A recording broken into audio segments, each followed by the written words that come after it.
seems like the clouds are swooping in again today. At least there's no rain, I suppose. And what did I read today? How about this one? Apparently, for places like Ikea, I did hear this before where they were going to use things like drones. Well, I guess they're taking it more serious, and it says here, Ikea is elevating human AI-powered drone collaboration. I know there's a lot of people who would either see this as a good thing to make things more productive potentially. At the same time, it's one of those things on whether or not robots are just going to replace people in general in the workforce. This one says Ikea is thrilled to announce the next phase in its drone technology, an upgraded AI-powered system capable of operating alongside coworkers around the clock. This advanced system will be integrated into fulfillment units, including distribution centers, which will run continuously. After a successful year of rigorous testing at the distribution center in Winterslagh, Belgium, Ikea is ready to deploy its drones to more locations over the next year. The next phase will further boost operational efficiency by automating the physically demanding and time-consuming task of stock inventory, which is otherwise handled by employees. This shift will not only free up coworkers to enhance the customer experience, but also provides Ikea with faster, more precise, and accurate stock management. In 2021, Ikea launched an innovative collaboration with Verity, a provider of AI and robotics, to develop a fully autonomous drone solution for its warehouses. The first drone took flight in Ikea, Switzerland, and today, more than 250 drones operate across 73 locations in 9 countries. This achievement is a milestone in Ikea's ongoing commitment to innovation and operational excellence. Has anyone actually seen drones in these Ikea stores? Would you actually use this? Let's just pretend in the future they have drones to try to help people find their way through these large warehouse types of areas, because I know that's one of the challenges when you go into an Ikea. It's so humongous and you're wondering, okay, where exactly is this particular item? Would you actually welcome stuff like that? At the same time, would you see this as a good or bad thing? Because again, some people see it good in terms of things like productivity, whereas on the other end, people say that would mean less jobs per se for real human workers. And with that thought of people using drones more for businesses and things like drone delivery, as you heard in the previous days, apparently there's people already saying, we don't like this because of things like the noise, for example. This one says, Amazon's troubled drone delivery program faces latest challenge in Texas. Annoyed residents. On a recent weekday morning, John Case heard a familiar buzzing outside his quiet suburban home in College Station, Texas. He recognized it immediately as one of Amazon's Prime Air drones whizzing by on his delivery route to unload small packages of batteries, vitamins, and dog treats. It sounds like a giant hive of bees, Case, a semi-retired orthodontist, said in an interview. You know it's coming because it's pretty loud. Case has lived in College Station for the past 40 years. The drones are a common sight when he and his wife go on their regular walks around the neighborhood. That's kind of interesting to think about in general, because in places like here, a lot of people would still freak out per se if they saw a drone. It says nurses, police officers, and firefighters who work the night shift talk about it disrupting their sleep during the day, Case said.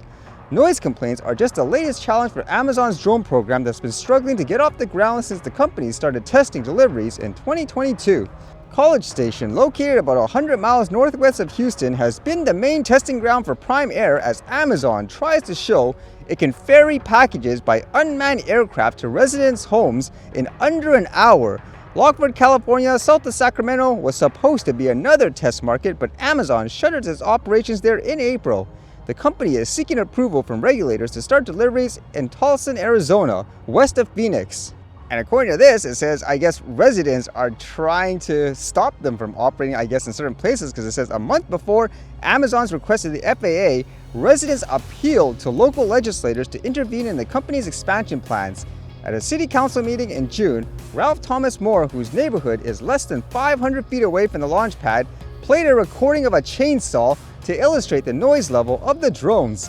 If Amazon gets its wish, there would be up to 940 combined takeoffs and landings, all so the drones can deliver one package at a time, weighing no more than 5 pounds, Moore said at the evening.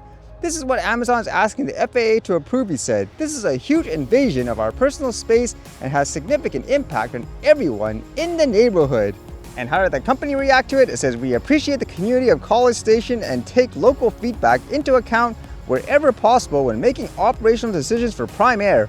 We're proud of the thousands of deliveries we've made and the hundreds of customers we delivered to, So what would you think about this if you lived around an area like this where there's an actual drone delivery hub? And it does say, for example, in terms of where they fly, it says they typically cruise at an altitude of 160 to 180 feet. So yeah, I can imagine definitely you would be able to hear it depending on where you are.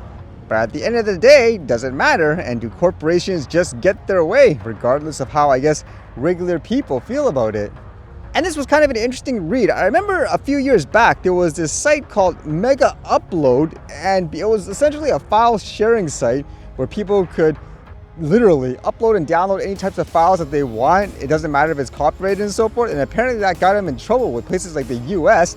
And this one here now, it says Kim.com loses 12-year fight to halt deportation from New Zealand to face US copyright case. Wow, that's a long time. And apparently there's more to this on why they say he's being targeted anyways.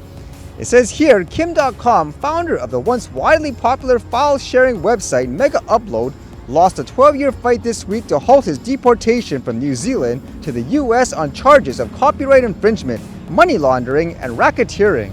New Zealand's Justice Minister Paul Goldsmith divulged Friday that he had decided .com should be surrendered to the US to face trial, capping for now a drawn-out legal fight.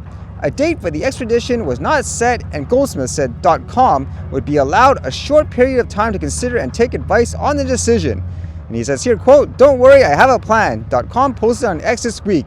He did not elaborate, although a member of his legal team, Ira Rothkin, wrote on the site that a bid for a judicial review in which a New Zealand judge would be asked to evaluate Goldsmith's decision was being prepared. The saga stretches to the 2012 arrest of .com in a dramatic raid on his Auckland mansion, along with other company officers. Prosecutors said Mega Upload raked in at least $175 million, mainly from people who used the site to illegally download songs, television shows, and movies, before the FBI shut it down earlier this year. Lawyers for the Finnish-German millionaire and others arrested had argued that it was the users of the site, founded in 2005, who chose the pirate material, not its founders.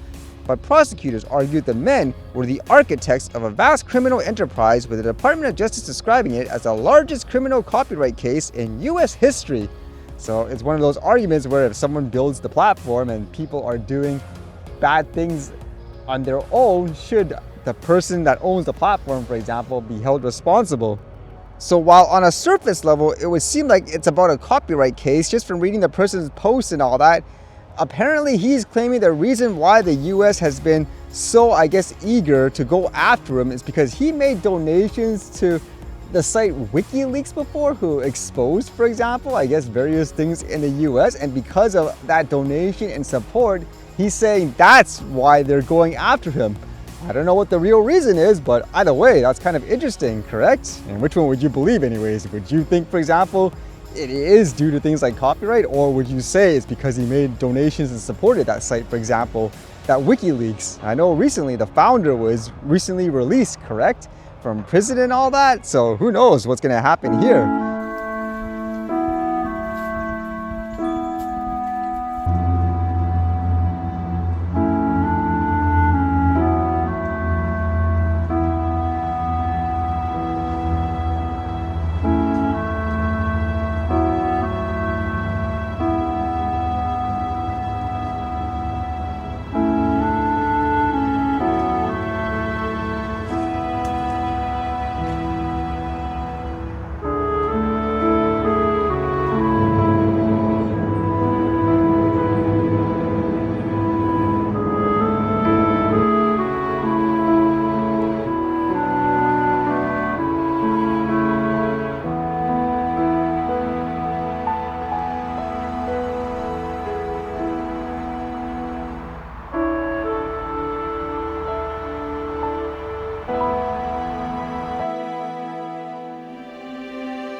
All right, see you guys later.